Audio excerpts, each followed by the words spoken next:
All right, call the meeting order, March Code Enforcement Committee meeting.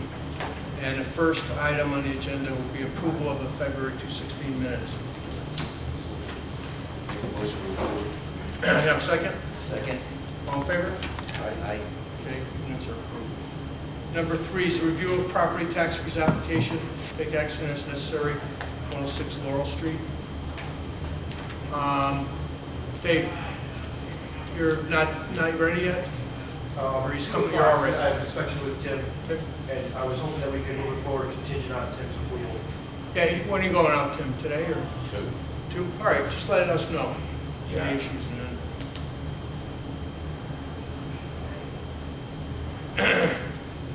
Let's take a vote on it. Yeah, pending Tim's approval. All right. Make a motion pending Tim's approval. Okay, have a second? Second. All in favor? Aye. All right.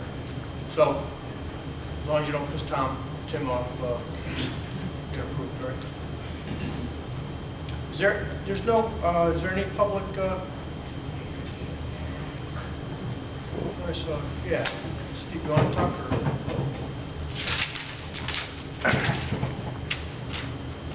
Steve Cohn. Steve, sorry. Is that even on? Steve, He's got to turn it on over there. Yeah, the mic's over. I don't need a mic. Okay. Yeah, You know that. Yep. Steve Cohen, 331 Main Street. I just had a couple quick questions. 97 Prospect, is that scheduled for demo? Yes.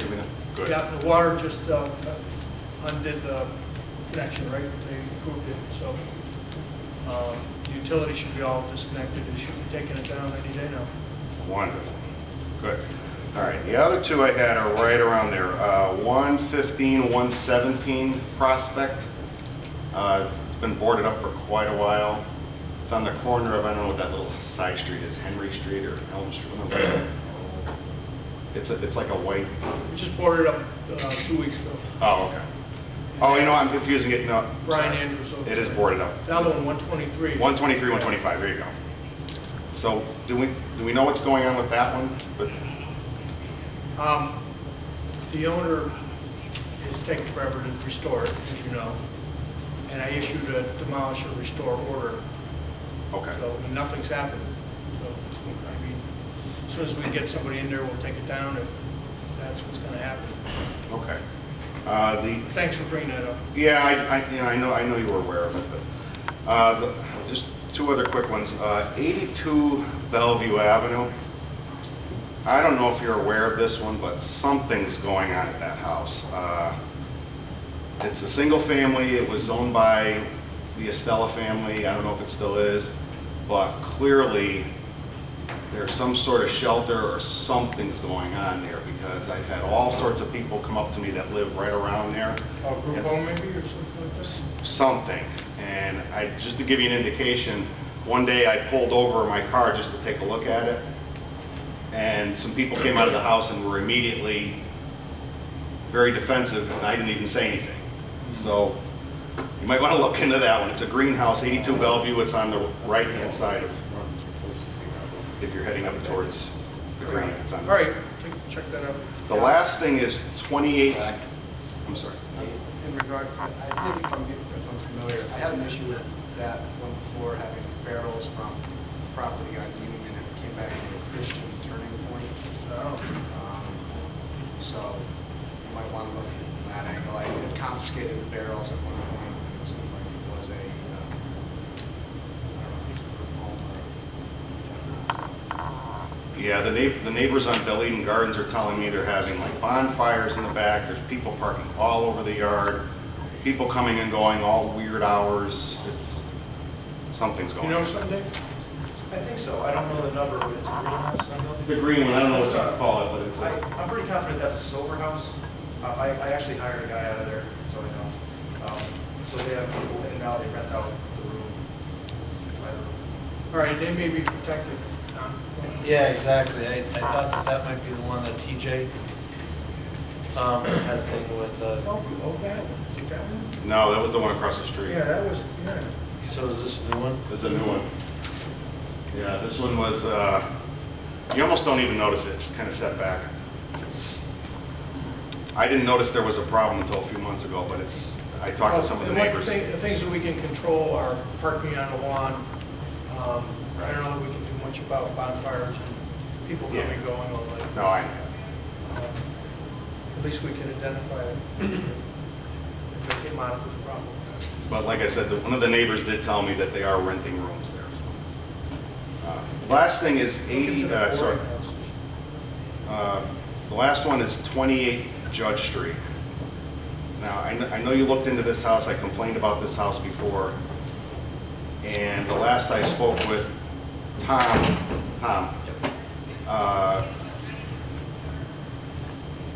it was supposedly, the city was taxing it as a 5-family. But I just went to the assessor's office and they tell me it's clearly not. It is clearly being taxed as a 4. And there are 5 apartments there. And I've spoken with the tenants and that apartment wasn't there 2 years ago.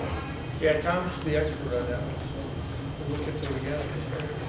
Yeah, what would happen was the owner had his attorney come in, and he did the research with the assessor's office, and he came up with information saying it was a legal 3 in the front, 2 in the back, and they have records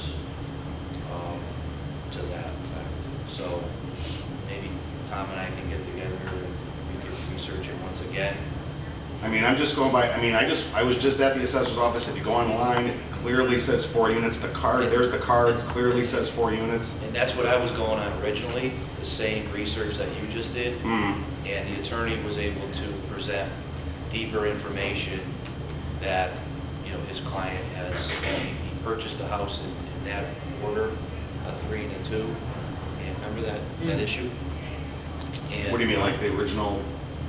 when he purchased the property, he bought it as a 3 and a 2. So it's been on the list as a 3 and a 2. So, I mean, we'll look at I can go look in the land records, because like I said, I've spoken with the tenants. I mean, I can tell you, I know a tenant that lives in that apartment, the second apartment was clearly not there. Yeah, I wasn't crazy about either, and you saw the letter that I sent him. Yeah. And he proved us different, so remember that issue? Yeah. Right, and, you know, we can always send it up to Borough Council to Okay. look it over too. Yep. I mean, I'm just saying, if he's being taxed as a 4, and it's really a 5, and there's 5 there, so it's obviously Definitely at least be taxed as there's some issue there. retroactive. Okay, that was it, thank you. All right, thanks, Steve. Anybody else from the public want to speak? Just want to mention that Clarence Atkins is here, Bill Hamsey from the town of Plymouth. They're forming code enforcement group. Well, they already have one, but want to see how we do it. Originally, I was going to say everybody to introduce themselves. It's weird like this. But, do you want us to, Clarence, so you know? Yes. All right. All right, we'll start up here. Rich Guerrero, Bristol PD. And I'm Guy Moore, I'm the building official. Tom Lozier, I'm the building department. Rob Longo, Bristol Water. Monica Holloway, zoning enforcement. Michelle, recording secretary. Anne Marie? Anne Marie Sandrin, senior Bristol community. Melissa's back there. I'm Melissa Green, Bristol Housing Authority. And then Teresa. Teresa Bannon, tax collector. Dick Oaks, Public Works. John W. Bristol Development. Tom, city assessor. Tim Callen, Bristol Water.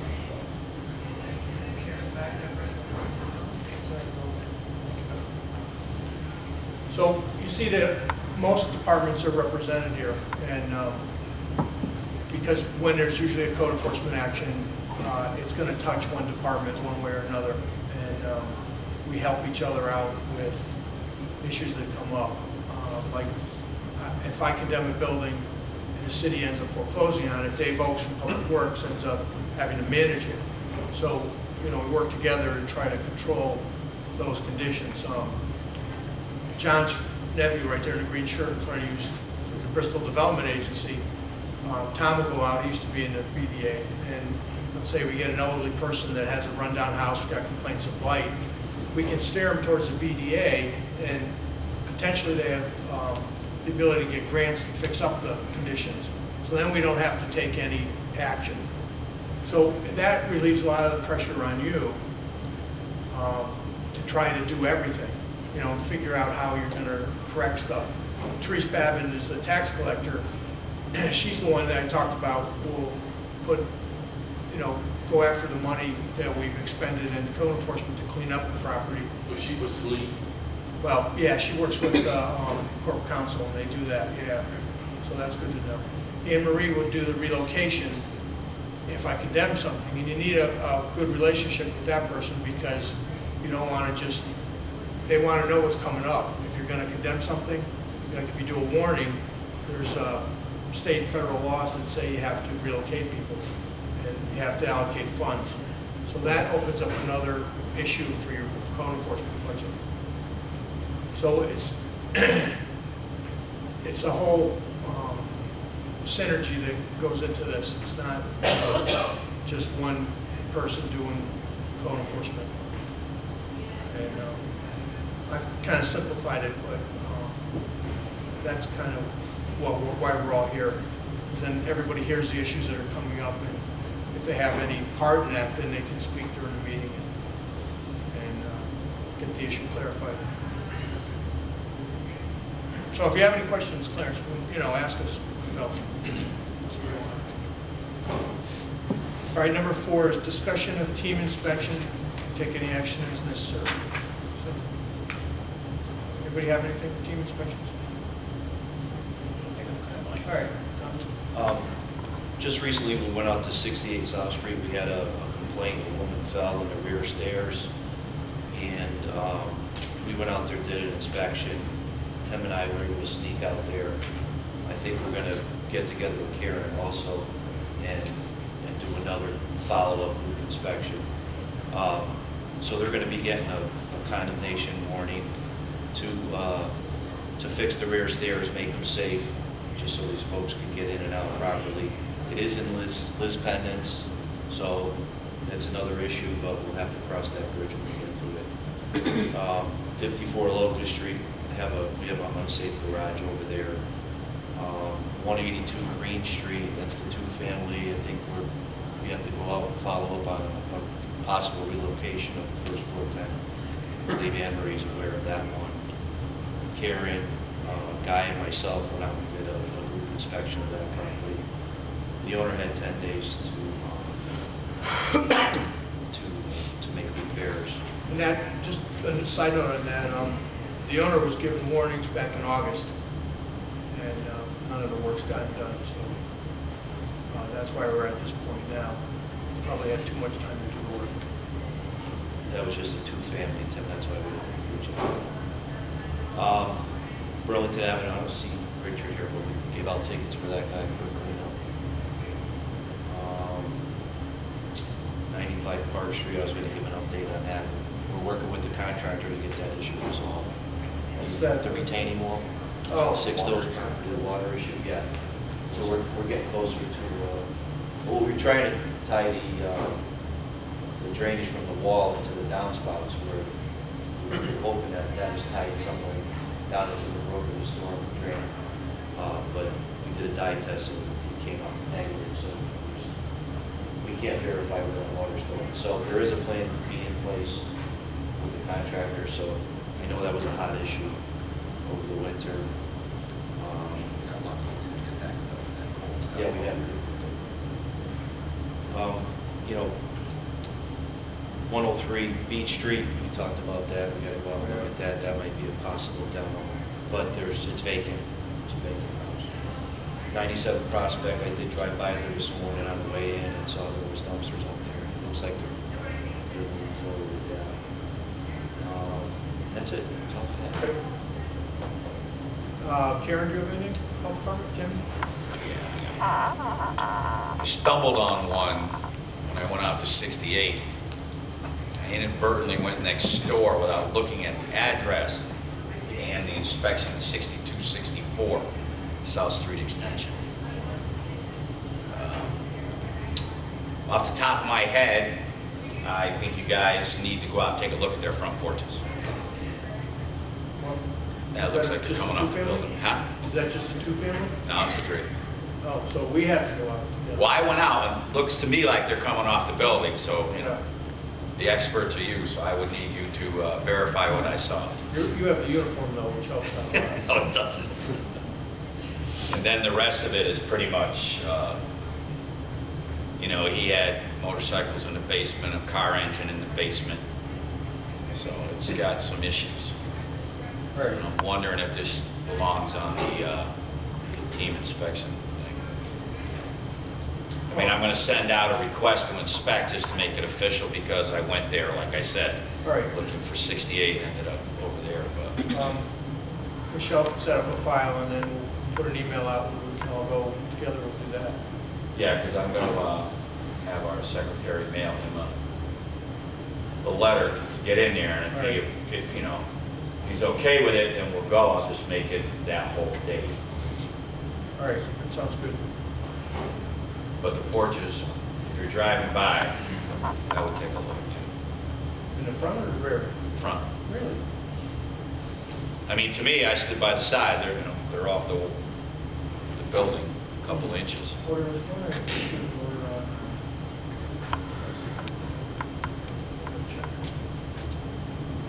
That remind me of another one. Yeah. Anybody else? Karen, you have anything? Well, everything on my end is business as usual. I did send an order out yesterday to 299 Park Street for the overflowing dumpster and all the garbage in the back lot. Yeah. I spoke to him last week, and he had all kinds of excuses with ice and this and that, and of course, you know, none of that's still here, so I went out there yesterday or the day before, and it was just overflowing, there's just garbage everywhere, so. How long do we wait before we just have? Well, I told them 48 hours of receipt. Yeah. I also did stop by 135 Summer, that was the possible hoarder that the police forwarded, and I got no answer, so I left my card, told them to call me. I doubt it will happen, but I left it. See what happens. Anne Marie, do you have anything?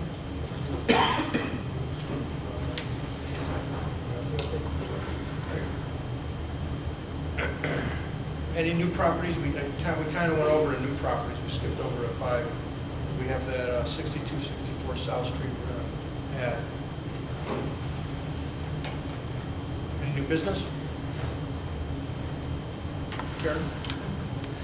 Our office got a lead grant from the state, so we're going to be hosting a RRP certification training class, and it will be either free or at a very low cost to, I think, 10 or the first 10 or 15 that sign up. The class is March 19th, so as soon as we get flyers put together, I'll bring them to your office. Is that for contractors or? Contractors, homeowners, property managers. RRP is that repair, renovation, and painting regulation that the state has. If you disturb, I think, 6 inches of a home that's pre-1970, it's required that you have a RRP certified firm and trained workers. So this class will certify people. So when we get the flyers, I'll get them to you. Yeah, I've taken that class.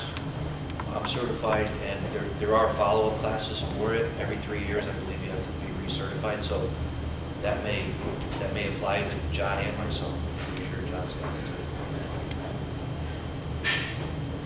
Yeah, sign us up. I'm not exactly sure. I know the class normally is like $150. Right. And we're putting $1,000 towards it, so I don't know exactly how that's going to work. If they're going to divide it amongst everybody and then they pay the remaining, or if it's the first 10 get it for free, I'm not sure how. But as soon as, I mean, by next week, definitely, we'll have all the details, because the class is March 29th, so I'll certainly let you know, Lenny. Thanks. Any more new business? Any old business?